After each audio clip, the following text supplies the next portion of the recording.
I'm wondering if some of the Xbox hate is actually starting to die down a little bit.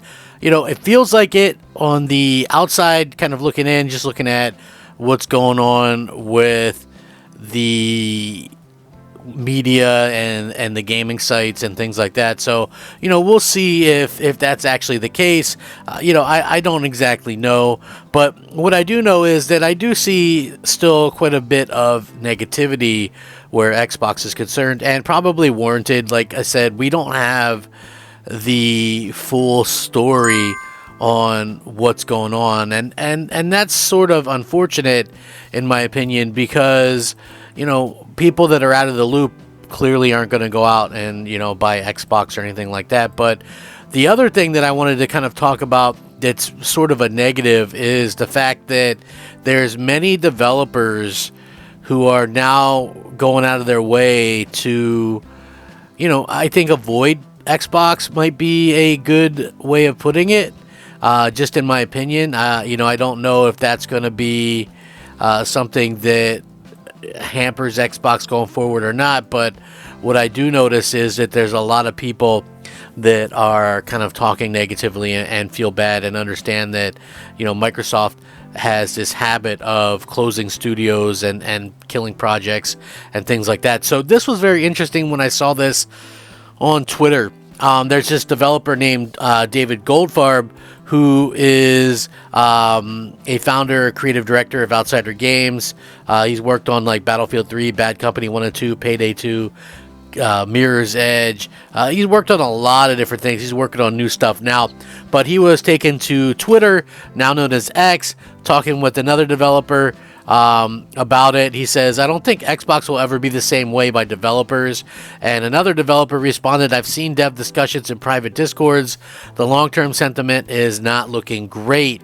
Followed by, he said he never claimed to speak for all devs, but I can tell you it ain't going over well with a lot of us.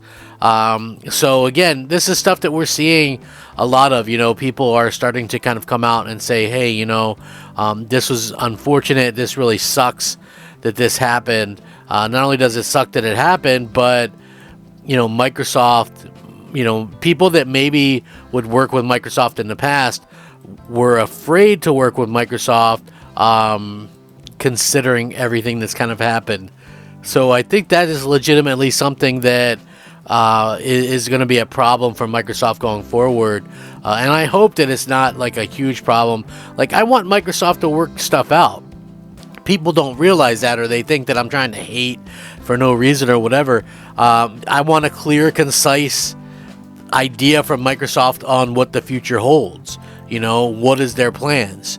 We're seeing that, to me anyway, it feels like Microsoft is being extremely quiet, just simply to have a situation where they can come out with the June showcase and think that's going to smooth everything over. But as an Xbox fan, I can say that that's not going to smooth anything over if those games aren't exclusive to Xbox. Like, if you're sitting there announcing PlayStation games, I think you're going to get yourself in a little bit more of a shitstorm, and that's definitely what they don't need at this time. So I think that's where we're sort of at with this. But a lot of people don't know what's coming or what's going for Xbox. So here's the basic outlook.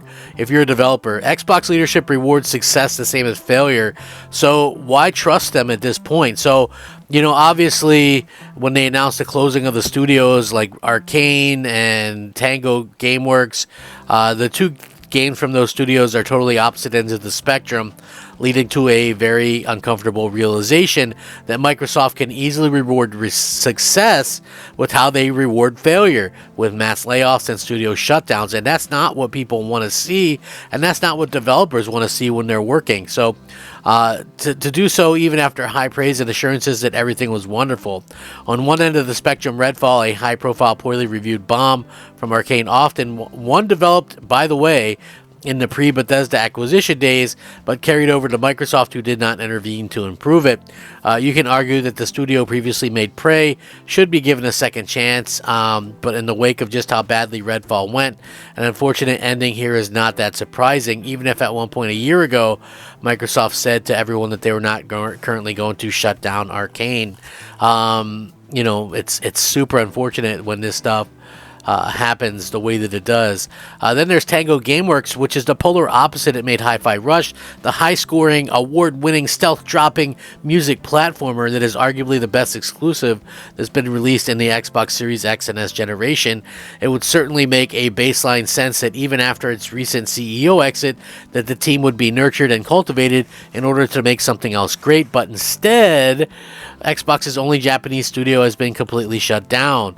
It's not just the decision to shut down a studio that made a game this good, it's that Microsoft said about it this time. So, Greenberg said that Hi-Fi Rush was a, quote, breakout hit for us and our players. In all key measurements and expectations, we couldn't be happier with the team at Tango Gameworks and what they delivered with this surprise release.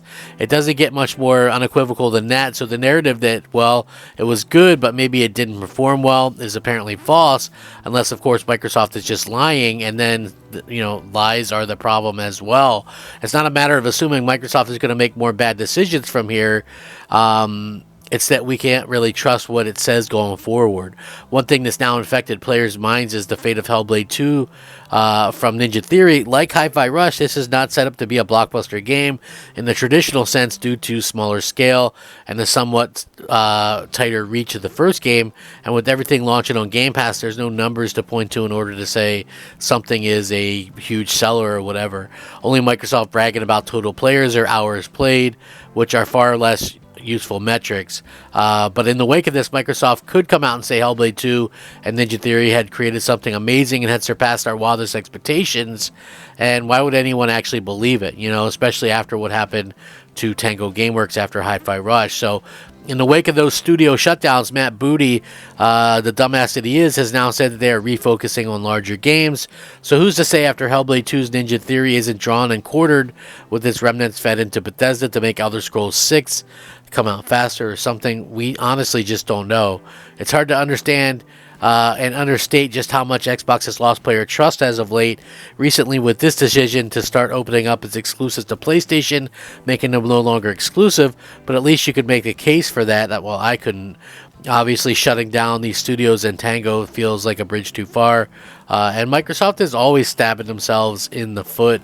They don't, to me, it doesn't really come across as they know what they're doing very much. But what do you guys think about this? I mean, when it comes down to it, are you guys feeling a little bit less heat, a little bit less hate? Do you feel like there's going to be long-term ramifications through developers and things like that? I would love to hear what you guys think. Sound off in the comments below. I'm Crab Gamer. This has been Crab Gamer Reviews. If you enjoy the content, please leave a like, and maybe even consider subscribing. Why not? I do daily gaming content. Rack 'em up, fact 'em up, Crab Gamer 'em up. Crab Gamer out.